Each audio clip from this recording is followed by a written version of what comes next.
నమస్తే, నేను మీ కుప్ప పద్మిని. ఇన్నాళ్ళు మీ సపోర్ట్ ని నాకు అందిస్తూ, మీ ప్రేమని నాకు అందిస్తున్న ప్రతి ఒక్కరికి కృతజ్ఞతలు. ఇప్పుడు చూడబోతున్న ఈ వీడియో కూడా ఖచ్చితంగా మీకు ఉపయోగపడుతుంది. లైక్, షేర్ అండ్ సబ్స్క్రైబ్ చేసి మీ ఇష్టాన్ని అలాగే మీ సపోర్ట్ ని నాకు అందించండి. అలాగే ఈ వీడియో పట్ల మీ అభిప్రాయాన్ని కమెంట్ సెక్షన్ లో కమెంట్ చేసి నాకు తెలియజేయండి.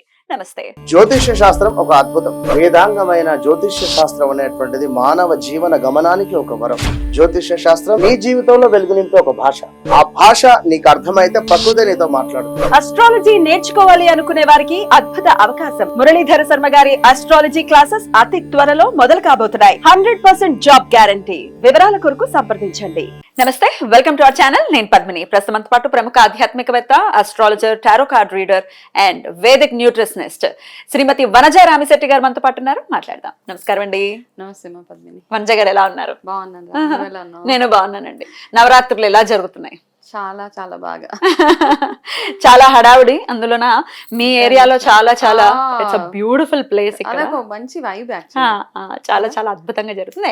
యావత్ ప్రపంచం అని ఖచ్చితంగా చెప్పుకోవచ్చు. ఆయన ఫ్యాన్స్ యావత్ ప్రపంచంలో కూడా ఉన్నారు. మోగిపోతూ ఉంటది అన్నమాట. నేను ఉన్నాను ఈ 9 రోజులు. Beautiful days.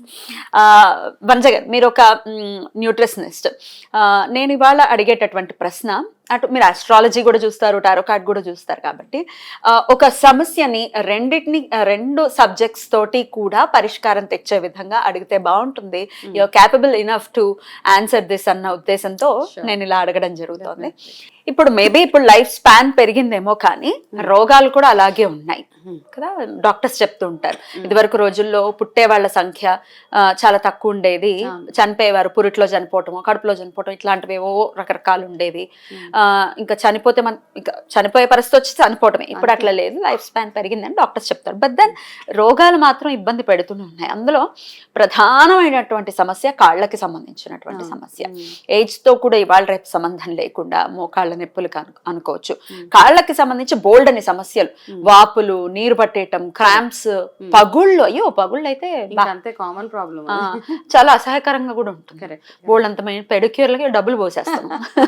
ఇలా కాకుండా అంటే బయట నుంచి కాదు, ఇంటేక్ లోపల నుంచి మనం ఎట్లా క్యూర్ చేయాలి, అస్ట్రాలజీ నుంచి ఎలా సపోర్ట్ తీసుకోవచ్చు, ఈ విషయాలు ఒక్కసారి మీ ద్వారా వనజ గారు. తప్పకుండా. అయితే ఇప్పుడు నువ్వు అన్నట్టుగా లైఫ్ స్పాన్ ఇప్పుడు పెరిగింది. కాకపోతే ఒకప్పుడు లైఫ్ స్పాన్ ఎలా ఉండేదంటే, life span enjoyable life span ఉండేది. ఇప్పుడు ఏంటంటే లైఫ్ స్పాన్ ఉన్న చాలా ఇబ్బందికరమైన లైఫ్ స్పాన్. అంటే ఏదో ఒక రకమైన పెయిన్స్, ఏక్స్ వచ్చేస్తుంటాయి మనకి. యంగ్స్టర్స్ లోనే చూస్తూ ఉంటే విపరీతమైన కాళ్ళ నొప్పులు, కీళ్ళ నొప్పులు. అండ్ మేజర్గా ఇప్పుడు మనం కాళ్ళ గురించి మాట్లాడుకుంటున్నాం కదా. అయితే కాళ్ళ గురించి మాట్లాడుకున్నప్పుడు మనకు ఉండే ఇష్యూస్ ఎన్నెన్నో ఉంటాయి. ఓన్లీ కాళ్ళ గురించి మాట్లాడుకుంటే కాళ్ళు క్రాంప్స్ దగ్గర నుంచి మొదలుపెట్టి కాళ్ళ పగుళ్ళు అన్నట్టుగా, కాళ్ళల్లో నరాలు తేలిపోవడం దగ్గర నుంచి, స్పైడర్ వెయిన్స్ అంటాము, స్పైడర్ వెయిన్స్ దగ్గర నుంచి ఇంకా డెఫిషియన్సీస్ చాలా రకాలుగా ఉంటాయి. వాపులు, మేజర్గా వాపులు కూడా ఉంటుంటాయి. సో ఇవన్నీ ఉన్నప్పుడు ఇవన్నీ ఏం చేస్తాయంటే, అది మనం ఓన్లీ కాళ్ళ వాపులు, కాళ్ళలో ఏదో పగిలిపోయినాయి అంటే మనం ఓన్లీ అక్కడ వరకే అడ్రస్ చేస్తున్నాం. Only we are not addressing root cause ని ఎప్పుడు మనం అడ్రస్ చేయలేదు. అండ్ బయట మాత్రమే చేస్తున్నాం, లోపల కాదు. అంటే సిమ్టమ్ ఒక్కదాన్ని మనం అడ్రస్ చేస్తాం. ఈ సిమ్టమ్ ఉంది, దీనికి ఏం చేస్తాం, కాళ్ళు క్రాంప్స్ వచ్చినాయి, ఏదో ఆయిల్ రాసేస్తాం, ఏదో పామేస్తాం, అట్లా చేసేస్తూ ఉంటాం. సో అట్లా కాకుండా ఫస్ట్ ఇట్లాంటివి వచ్చినప్పుడు ఏంటంటే మనకి ఏదో ఒక హెల్త్ ఇష్యూ ఉంది అని అది ఇండికేట్ చేస్తుంది. కాళ్ళు కూడా ఫర్ ఎగ్జాంపుల్ కాళ్ళు వాపులు, నీరు పట్టేస్తుంటే దానికి ఏంటి ఇండికేషన్ అంటే, మనకి లివర్లో కానీ కిడ్నీలో కానీ ఏదో సమస్య ఉంది. కాబట్టి నార్మల్గా ప్రెగ్నెన్సీ ఉన్న వాళ్ళకి కూడా కాళ్ళు వాస్తుంది. It's very common. అది మనం పట్టించుకోకర్లేదు. అది కాకుండా మామూలుగా మనం నిద్ర లేచిన వెంటనే, లేకపోతే ఎక్కువసేపు ట్రావెల్ చేసినప్పుడు కాళ్ళు ఇంతలా వాసిపోయి ఇట్లా నొక్కినప్పుడు కాళ్ళలో సొట్టలు పడతాయి కదా, నీరు పెట్టి అట్లా వచ్చినప్పుడు kidney test, liver function test, ఈజీగా బ్లడ్ టెస్ట్ చేసేస్తూ ఉంటారు, ఎల్ఎఫ్టీ, కేఎఫ్టీ ఇట్లాంటి టెస్ట్. కానీ లేదు, మీ దగ్గరలో ఉన్న ఫిజిషియన్కి వెళ్ళి ఫస్ట్ ఆ ఇష్యూని అడ్రస్ చేయండి. ఏదో అంటే మనం ఏం చేస్తామంటే మామూలుగా వీడియోస్ చూసేసి కాలు ఎలివేట్ చేసి పడుకుంటే పోతుంది, ఇవన్నీ కాదు. అవన్నీ చేసుకోవచ్చు. కాకపోతే ఇట్లా వచ్చినప్పుడు ఇమీడియట్గా అది ఒక అలామ్ అనమాట, మనకి ఏదో ప్రాబ్లం ఉంది, మన ఒంట్లో వెళ్ళి చూసుకోండి అనేసి. అది ఒకటి కాళ్ళు వాపుకి సంబంధించి. రెండోది కాళ్ళు క్రాంప్స్ వచ్చేస్తూ ఉంటాయి. ఈ మన దీని ఏమంటారు, మజిల్, అదే పిక్కలు. దాని తర్వాత కాళ్ళు మజిల్, పిక్కలు అంటాం కదా. ఈ పార్ట్స్ లో కొంతమందికి అదే పనిగా కంటిన్యూస్ గా పెయిన్ అవుతూనే Pain. ఉంటుంది అనమాట. చాలా హార్డ్ గా కూడా అయిపోయి ఉంటాయి గట్టిగా అవి. అయిపోయి ఉంటాయి. అవును, గట్టిగా అయిపోయి ప్లస్ ఆడాలలో ఎక్కువ చూస్తుంటాం మనం. అవును, అవును. ఎందుకంటే వాళ్ళు నించొని చేసే ఉమ్, పని ఎక్కువగా ఉంటుంది కాబట్టి. సో అట్లాంటప్పుడు ఫస్ట్ థింగ్ బేసిక్గా చిన్న చిన్న ఎక్సర్సైజెస్, కాళ్ళ మూవ్మెంట్ అవి ఎక్కువ పెట్టుకోవడం. అలా మీకు మజిల్ పెయిన్ వచ్చింది, పిక్కల్లో నొప్పులు వస్తున్నాయంటే మెగ్నీషియం డెఫిషియన్సీ ఉంది ఓ, బాడీలో. Okay. Magnesium rich foods, seeds కానీ అట్లాంటివన్నీ ఎక్కువగా తీసుకోవడం అనమాట. Okay. అది వచ్చింది అనగానే ఫస్ట్ యాంటీబయాటిక్స్ అవి వేసుకోవడము, పెయిన్ కిల్లర్స్ వేసుకోవడం కరెక్ట్ కాదు. అది. సో సెకండ్ సిమ్టమ్ ఏ ఫుడ్ లో ఉంటుంది మేడం మెగ్నీషియం ఎక్కువగా? ఎక్కువగా మనకి ఆకుకూరలో ఎక్కువగా ఉంటుంది okay. And seeds and nuts Mm. వీటిలో ఎక్కువగా ఉంటుంది కాబట్టి అందుకే అంటారు కదా హోల్సమ్ గా తినాలి డైట్ అన్ని కలిపి.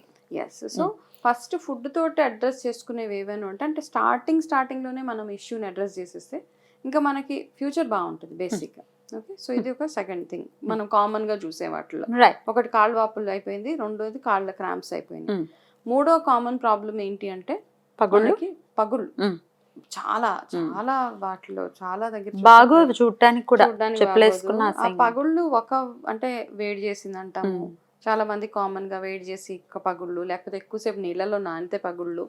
అండ్ పెడిక్యూర్స్ ఇవన్నీ చేసేసుకుంటాం. కాకపోతే ఏంటంటే పెడిక్యూర్స్ ఎంత చేపించుకుంటే అంత ఇంకా డిజాస్టర్ అయిపోతుంటుంది. మీ కాళ్ళల్లో ఉండే న్యాచురల్ మాయిశ్చర్ ఏదైతే ఉంటుందో, తేమ అంటే ఆ మృదుత్వం ఏదైతే ఉంటుందో అది పోతుంది. ఇంకా డ్రైనెస్ చూస్తారు మీరు ఎక్కువగా పెడిక్యూర్ చేసుకునే వాళ్ళ కాళ్ళు చూస్తే చేసుకున్నప్పుడే బాగుంటది. ఎందుకంటే అక్కడ కాళ్ళలు అలా వేడి నీళ్ళలో పెట్టేసి పామేసి రుద్దేసి పీకేసి బ్లేడ్లు పెట్టేసి అన్ని చేసేసి దాని తర్వాత ఇంత మాయిశ్చరైజర్ రాసేసాక డెఫినెట్ గా ఆ నిమిషానికి మన కాళ్ళు బాగానే ఉంటాయి. కానీ ఒక 2 రోజులు అయిపోయిన తర్వాత ఆ కాళ్ళల్లో ఉన్న మాయిశ్చర్ పోయింది అంటే మనం అదే పనిగా అప్లై చేస్తూ ఉంటాం. మాయిశ్చరైజర్ అప్లై చేస్తాము, సాక్స్లు వేసుకుంటాము, షూ వేసుకుంటాము, ఇంకా అదే పనిగా నడుస్తాం. ఇవన్నీ కాకుండా మన ఒంట్లో న్యాచురల్గా ఉండే మాయిశ్చర్ ఏదైతే ఉండాలో అది ఉండాల్సిందే. లేదు ఎక్కువగా పగుళ్ళు వస్తున్నాయంటే దానికి డెఫిషియన్సీస్ ఏవేవి ఉంటాయి, B3 and omega, vitamin B and omega 3 fatty acids. ఈ డెఫిషియన్సీస్ వల్ల మనకి మళ్ళీ ఈ ప్రాబ్లమ్స్ వస్తూ ఉంటాయి. సో ఒమేగా ఎందులో ఉంటది, అట్లాంటి ఫుడ్స్ ఎక్కువగా ఫిష్ లో ఉంటది. సో ఫిష్ లోనే ఎక్కువగా ఒమేగా ఉంటది కాబట్టి అవి సప్లిమెంట్స్ కంటే కూడా ఎక్కువ తినగలిగిన వాళ్ళు ఫిష్ తినండి, లేదా బి విటమిన్ రిచ్ ఫుడ్స్ అవి తింటూ ఉంటే మనకి ఎక్కువగా ఈ కాళ్ళ పగుళ్ళు అవి రాకుండా ఉంటాయి. దాంతోపాటు మీరు నార్మల్గా చేసుకునే డైలీ రొటీన్ ఏదైతే ఉంటుందో, నన్ను అడిగితే న్యాచురల్గా ఇంట్లో హోమ్ రెమెడీస్ చెప్తా కాళ్ళ పగుళ్ళకి. పాతకాలం పద్ధతిలో ఏం చేసేవాళ్ళంటే పచ్చకర్పూరంని కాస్త తీసుకొని అందులో కొబ్బరి నూనె కాస్త పసుపు వేసి బాగా దాన్ని పేస్ట్ లాగా చేసేసి కాళ్ళకి అప్లై చేసి అట్లా వదిలేసి తర్వాత కడుక్కునేవాళ్ళు. కుంకుడుకాయలు పెడిక్యూర్కి కుంకుడుకాయలు అంటే ఇప్పుడు పెడిక్యూర్, అప్పుడు కుంకుడుకాయలతో రుద్దేవాళ్ళు కాళ్ళని. కుంకుడుకాయలతో బాగా పామేసేవాళ్ళ. మీకున్న ట్యాన్ దగ్గర నుంచి పగుళ్ళ దగ్గర నుంచి అన్ని ఈజీగా వెళ్ళిపోయాయి అనమాట. కాబట్టి అది కాళ్ళ పగులు, నో కెమికల్స్ కాబట్టి హార్మ్ చేయదు కూడా మన బాడీని కదా. అది న్యాచురల్ క్లెన్జర్ కదా మన కుంకుడుకాయలు కాబట్టి అది. సో ఇలాగా ఒక్కొక్క దానికి ఒక్కొక్క రెమెడీ చేసుకుంటూ ఇంట్లోనే అంటే విటమిన్స్ తోటి మన ఆహారం తోటి ఇవన్నీ ఇష్యూస్ అడ్రస్ చేసుకుంటూ రావడం. దాని తర్వాత వెరికోస్ వెయిన్స్ ఉంటే దానికి మీకు ఒకవేళ నల్లగా స్పైడర్ వెయిన్స్ అంటాం, కాళ్ళు ఇట్లా గ్రీన్ గా బయటకి, అది డెఫినెట్ గా వెరికోస్ వెయిన్స్ దేనికోసం అంటే ఎక్కువసేపు నిలబడడం వల్ల వచ్చేస్తూ ఉంటుంది. హెరిడిటరీగా కూడా ఉంటుంది. దాంతో పాటు ఒకసారి లివర్ కూడా చెక్ చేయించుకోవాలి. అట్లా ఉన్నప్పుడు లివర్ ని ఇండికేట్ చేస్తూ ఉంటుంది. లివర్ లో ఏదో ఇబ్బంది ఉంది, ఐదర్ మీకు ఫ్యాటీ లివర్ ఉండొచ్చు, లేకపోతే liver related some other issue ఉండొచ్చు. కాబట్టి అది మీరు చెక్ చేయించుకుంటే ఇది కూడా అడ్రస్ అవుతుంది.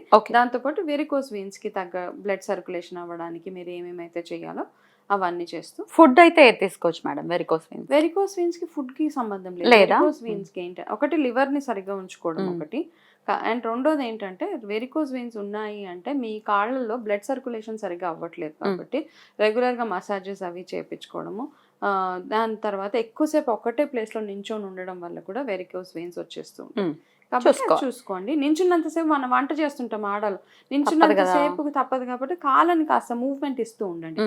కాస్త మార్చ్ డ్రిల్ చేస్తున్నట్టు, లేకపోతే కాళ్ళని పైకి కిందకి కాస్త అటు ఇటు ట్విస్ట్ చేస్తూ ఉంటే కొంచెం కాస్త మనకి హెల్ప్ అవుతుంది. అది ఇక అస్ట్రాలజీ పరంగా కూడా చెప్పండి, ఎవరు దీన్ని రూల్ చేస్తూ ఉంటారు ఈ పర్టికులర్ అంటే ప్రతి బాడీలో సంబంధించి అన్ని చూసుకుంటే గనక మనకి శని భగవానుడు ఎప్పుడైతే బాగోలేడో మనకి ఈజీగా మనం అంటుంటే శని చాలా మట్టుకు చూస్తే మామూలుగా రిలేట్ చేసుకుంటే శని బాగోలేనప్పుడు మనకి ఫేవరబుల్ గా లేనప్పుడు కాళ్ళ పగుళ్ళు, Hmm. మాకు అందవికారంగా తయారవడం, రకరకాల ప్రాబ్లమ్స్ వచ్చేస్తూ ఉంటాయి. సో ఈ బోన్స్ కి వాటికి కారకుడు శని కాబట్టి శని భగవానుడు కూడా ఎక్కువగా ఆరాధించడము. అంటే శనిని ఆరాధించడం కంటే కూడా మనం చేసే పూజలు చేసి మనం అంటే పూజ చేస్తూ చేస్తూ పని మనం చేసే ఏమైనా అంటే అన్యాక్సెప్టబుల్ పనులు ఏవైతే చేస్తున్నామో అప్పుడు కూడా ఆ పూజలకి ఏం ఫలితం దక్కదా. ఏంటి ఆయన ఏం యాక్సెప్ట్ చేయకుండా ఉంటాడు ఎట్లాంటి పనులు కదా ఇండిసిప్లైన్ ఫస్ట్ డిసిప్లిన్ అనమాట. ఎవరికైనా కానీ ఎల్లనాటి శని ఉందంటే ఫస్ట్ మనం ఒక డిసిప్లిన్ లో పడిపోవాలి. మన లైఫ్ స్టైల్ డిసిప్లిన్ అసలు దీనికోసమే వస్తుందేమో ఎల్నాట్స్ అని. అంతే కదా, 7.5 ఏళ్లలో సెట్ అవ్వాలి లైఫ్. సెట్ అయిపోతుంది లైఫ్. మనకి ఏంటంటే ఒక డిసిప్లిన్ లో పెట్టేసి మనల్ని కదా, అంటే డిసిప్లిన్ అంటే చిన్న చిన్నవే మనం చేసుకుని అంటే అలా చేయకు దరిద్రం అంటారు. నిద్రపోయి లేవగానే మనం దుప్పట్లు పట్టకపోయినా పడుకున్న పక్కల ఎత్తకపోయినా అలా చేయకు దరిద్రము అది ఇది అంటా ఉంటారు. అంటే పెద్దవాళ్ళకి ఒక రీజన్ ఉంటుంది కదా చెప్పడం.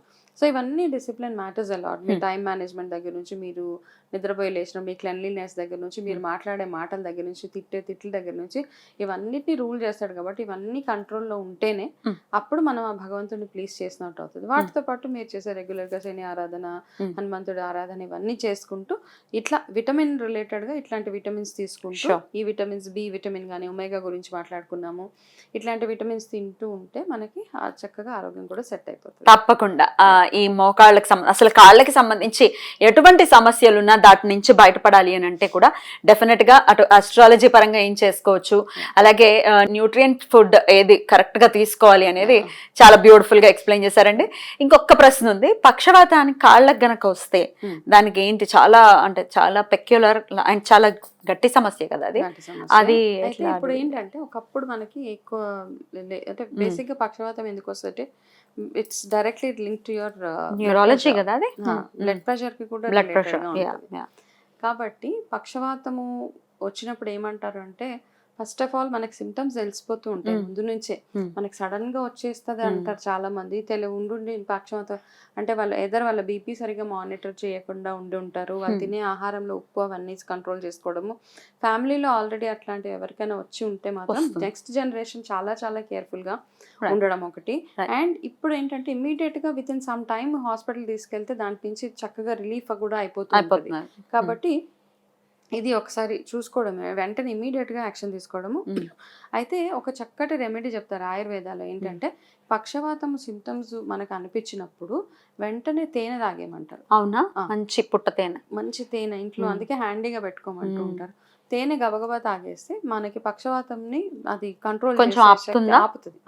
ఓకే, అట్లా నా ఓన్ ఫ్రెండ్ చాలా క్లోజ్, వాళ్ళ ఫాదర్ కి ఇలాగే అయితే ఆయన ఒక్కలే ఉండేవాళ్ళంట ఇంట్లో.